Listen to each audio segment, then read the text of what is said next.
Hello everyone. Hello everyone. My name is Andrii. That is second podcast, Ukraine Aid Operation or Ukraine AIDS Operation community.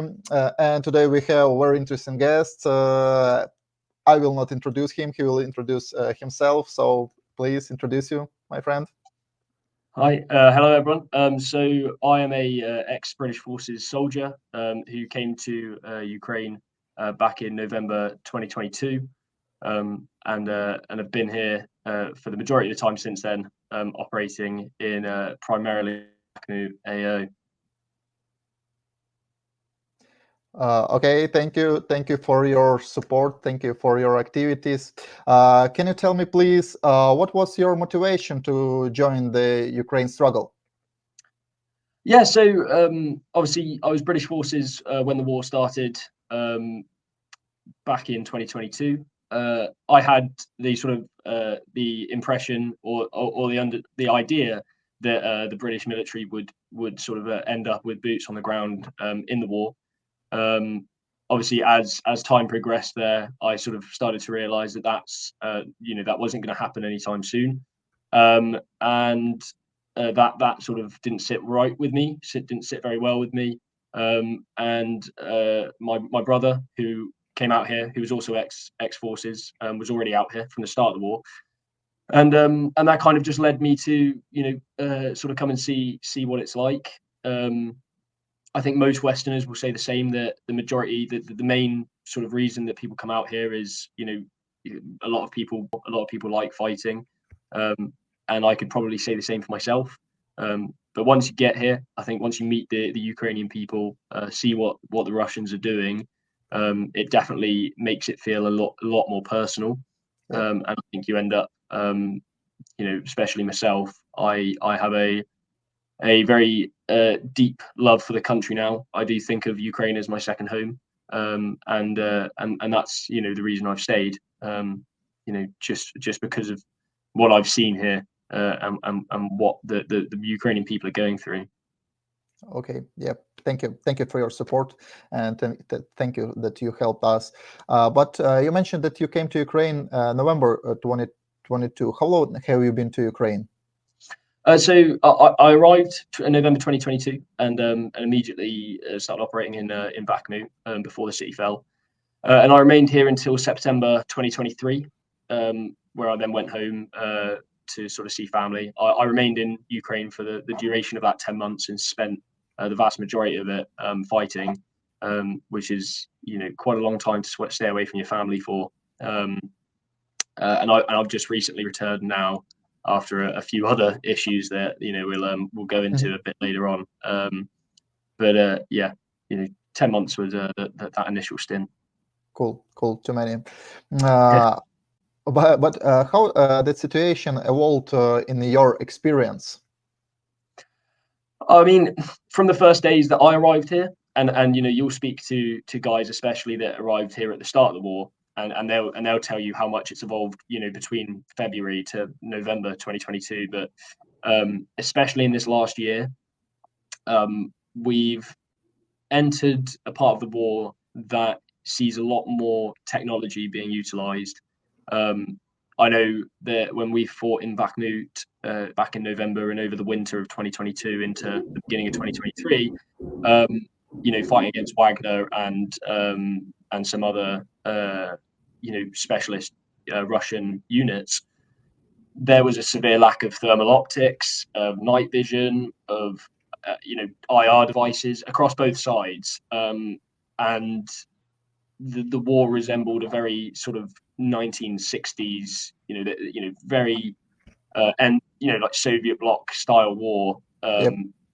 and there was, like I say, a massive lack of equipment from everything, not just the specialist fighting equipment, but generators and drones and all this stuff.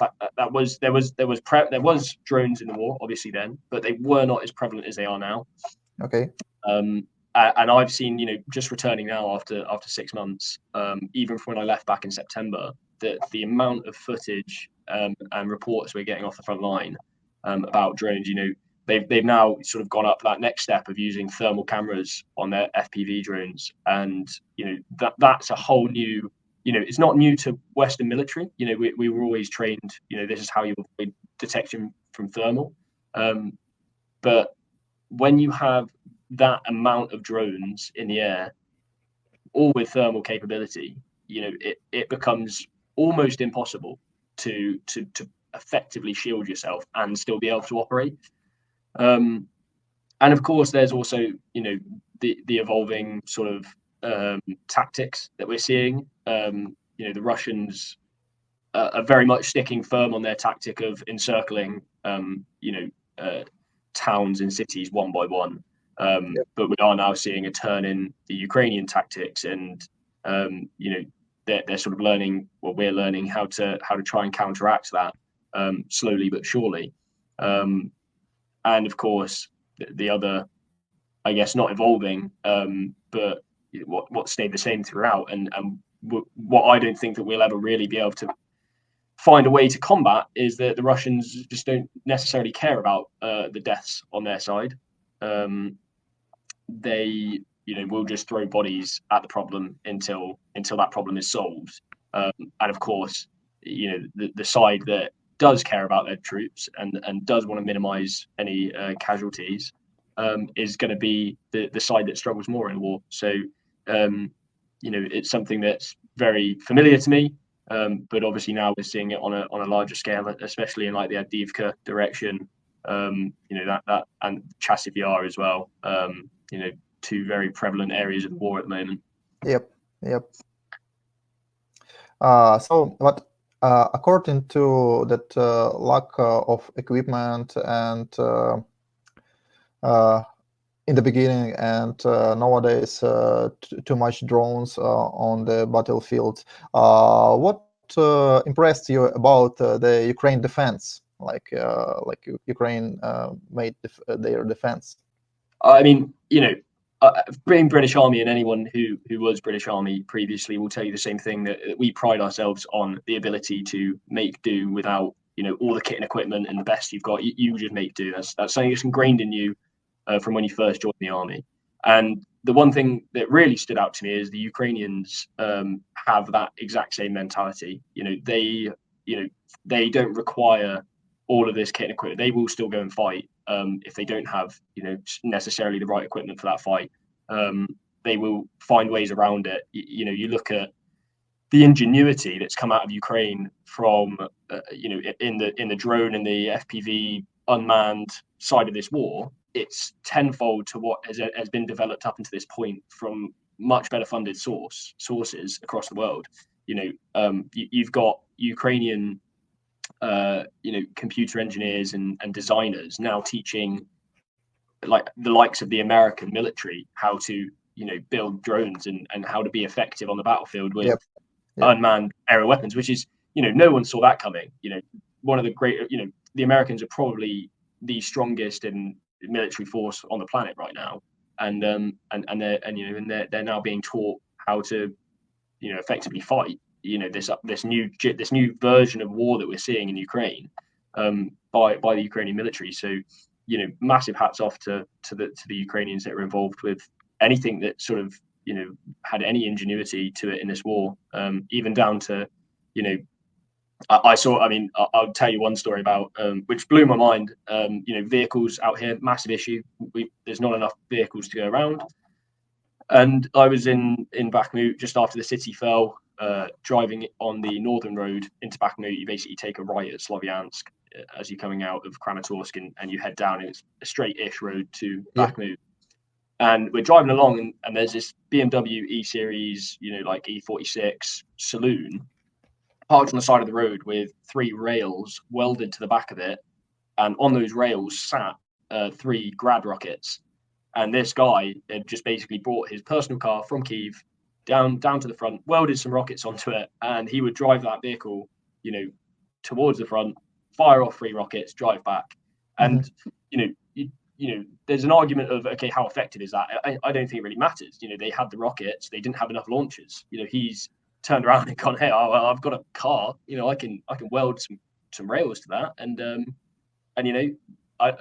who knows if that had a very big impact on the battle space. But I think it just stands to show how the Ukrainians view this war, and it's a case of we can't wait for the aid. The aid should come, and the aid does help, but they have to make do in the meantime, and they're very good at that.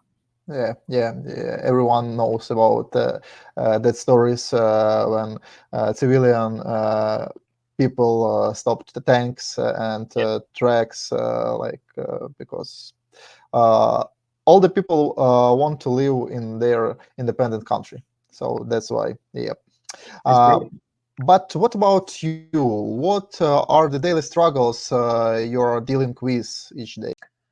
So I think all units will say this, but obviously the biggest struggle is keeping up with the advancing warfare. And what I mean by that is, especially the Westerners, and of course as well the Ukrainians. It's not a well-funded military, not like the Americans. It's not, we're not talking, we need this, and that's it, signed off. It takes a long time to be able to get funds, and I've always called it a GoFundMe war. Especially the Westerners, we sort of tap into our home countries, sort of good Samaritans that want to help here and sort of fundraise that way. But as this war is getting, more and more evolved, we're finding the need to have more and more specialist equipment. You can get thermal blankets, quite easily now, that will do quite a good job of shielding you from thermal imagery. However, those might not be very conducive with fighting in, and so then you've got to look at other solutions that cost 10, 20 times as much, but allow you to fight in, and that's probably the biggest daily struggle. Just maintaining that ability to keep up with the evolving warfare, and obviously we'll talk a little bit about these organizations that help, and they do help a lot. I think the vast majority of the equipment I've got here in Ukraine comes from NGOs and other organizations that are based on people just wanting to help. And of course, you also have the struggle of drones. I mean, everyone will say it. Drones are the single most terrifying thing in this war. I don't think that there's any soldier out here that won't tell you that they're terrified of the noise of drones. I mean, when I was back in the UK, I'd hear a drone, someone just flying around filming overhead, and it would normally make me flinch. I'm thinking, oh God, not again. And that's just something that everyone was saying, and unfortunately, it's not something that we can really counteract too effectively just now. I mean, there are the likes of drone guns and frequency jammers, but they, we're in the Ukrainians are in the infancy of developing this equipment. What they've done already is so impressive, even in comparison to the likes of the electronic warfare kit that we have in the British military. It's very impressive. But what gives us a little bit of hope is that we're in the infancy of that development. It's not been a long time since that started being developed, and as time goes on, it will only get better and better. And of course, we hope to get to a point where actually we can just remove drones from the battlefield completely. Well, I mean, speaking for myself, I'm sure there's members of the Ukrainian military that would say, no, we kind of like drones, because we're flying them just as well as the Russians. But personally, I long for a battlefield without drones. But it's nowadays war. Like a lot of countries now trying to implement, try to put drones in the same stage like jets or artillery. So I think that is must have in the future. But what do you think about that? Help from NGOs, from volunteers organizations. Like, is it important now, or somehow Ukraine governments can manage like to all soldiers with goods, with ammunitions, with everything, or organizations like UAO is still important for army? Oh, absolutely. Yeah, 100%. Like I've said previously, the vast majority of my equipment has come from UAO. Having returned, just recently, literally just last week, UAO managed to, donate to my unit or to me a thermal device for my rifle, which is going to be a big help when I go down east. Can't really do my job in a sniper section without that device. And like I say, I've got quite a good relationship with UAO, especially. I've relied on them a lot for a lot of things, and I see what they do, not just with my unit or my old unit and the unit that I'm joining, but with across the spectrum of the Ukrainian military. They support all units extremely well. And as much as I personally love UAO, they've squared me away a lot. There are so many organisations out here that are maybe a few that are specialising in certain areas, some that are doing absolutely everything, like UAO. They are just covering all bases. And the military can't work without the help of those organisations. The government helps as much as they can, but they have to prioritize where they see the weaknesses of the army being most prevalent. They have to supply. When we're talking about a shortage of ammunition, which is a big issue at the moment across all the platforms. Air defense, as you know, Andrii, right down to small arms. Artillery, small arms, everything. We have a massive ammunition shortage, and that's what the government has to focus on. Because without ammunition, we're not going to get very far fighting with sticks and stones. Yep. However, that doesn't mean that the rest of the guys that are on the front aren't in need of the basics that we would expect as soldiers in the Western military. Hearing defense, clothing that will keep you warm during the winter, right down to the really small stuff. Like water bottles. There's if you're sat in a trench and a bit of shrapnel goes through your water bottle, you haven't got a water bottle anymore. And you kind of rely on people delivering those. You can't just leave your trench. You can't leave your position to go get a new water bottle. Yep. You rely massively on organisations that come around, especially the ones that come to the east and donate these in person, to help you out. And then, of course, in amongst all of that, there are some other organisations I work closely with. To name one would be Project Siren, who focus, well, to this date, they've bought about 2,500 sets of, not 2,500, about 250 sets of night vision into the country. I think we're probably more than that now, maybe up to about 400. We did a massive shipment from Luxembourg recently. Mm-hmm.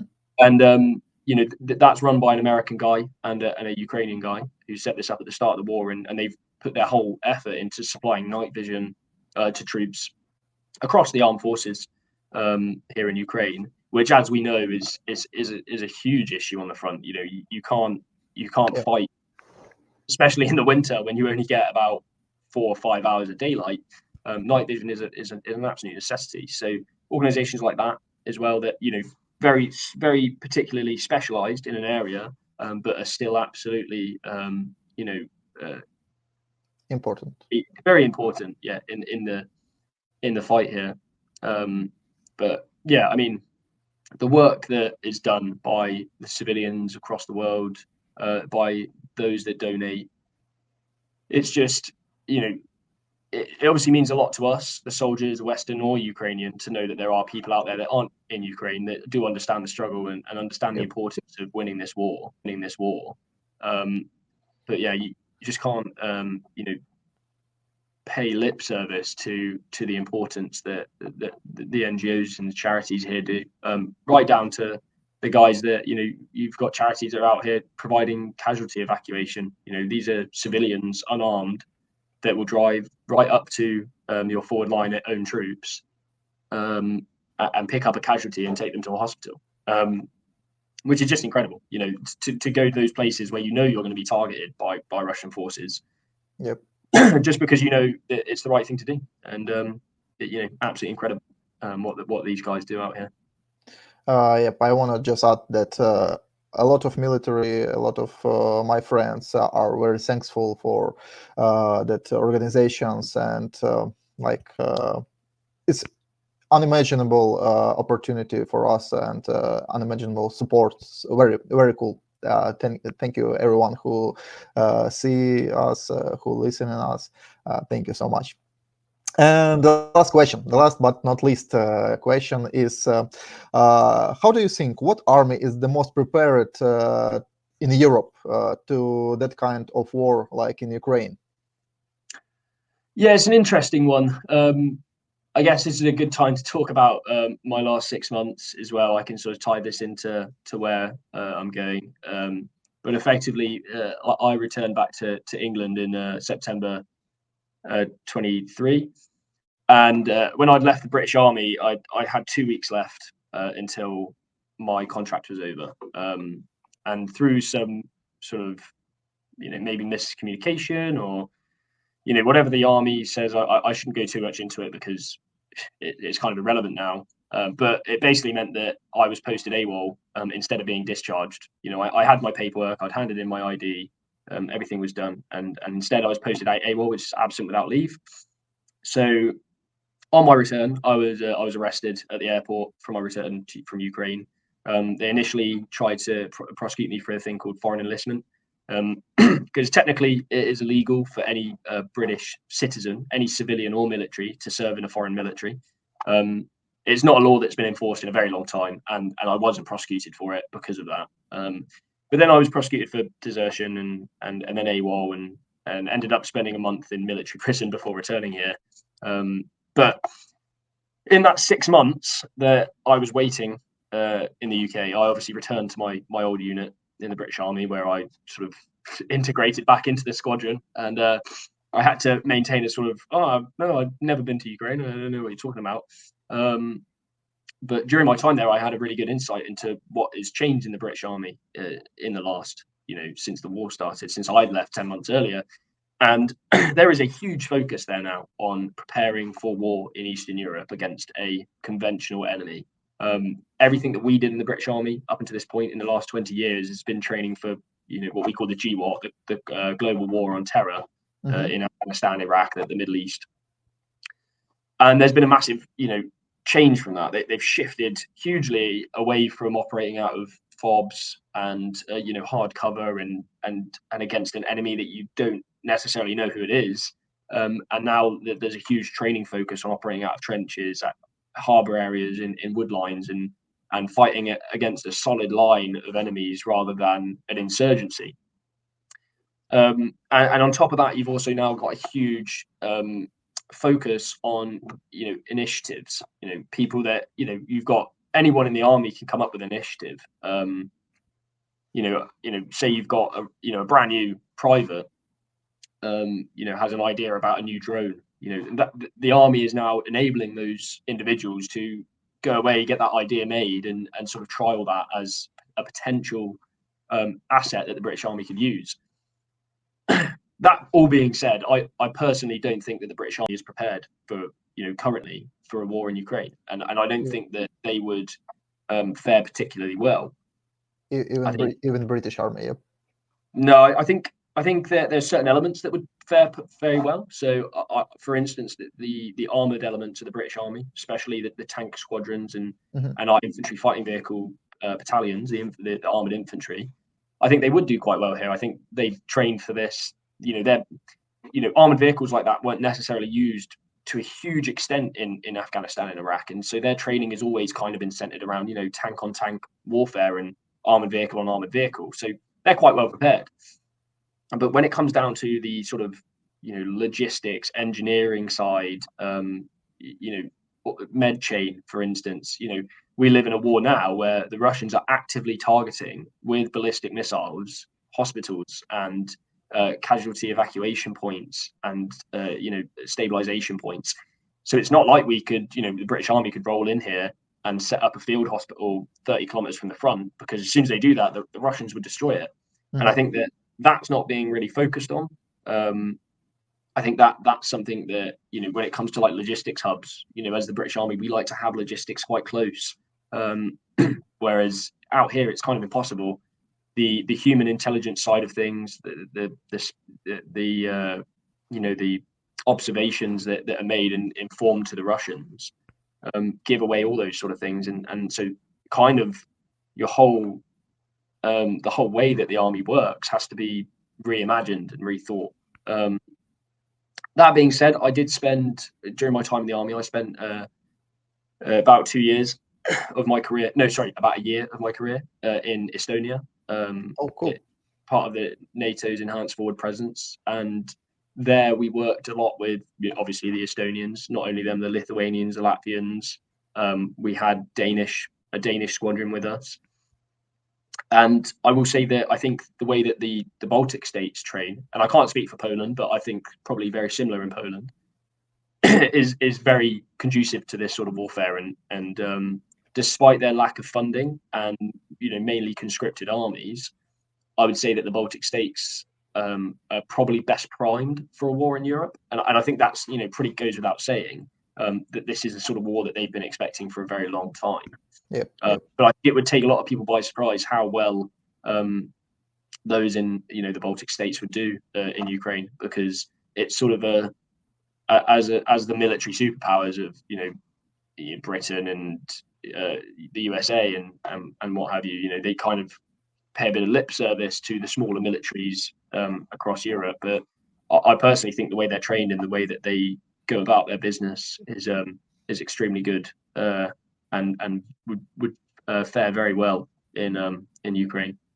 Yeah, that is the answer I want to hear to it. But yeah, as you told, that even British Army may be a little bit weak in some questions, but if we will compare it with another Europe countries, we will see that that is the big problem for Europe if the war will come on their land.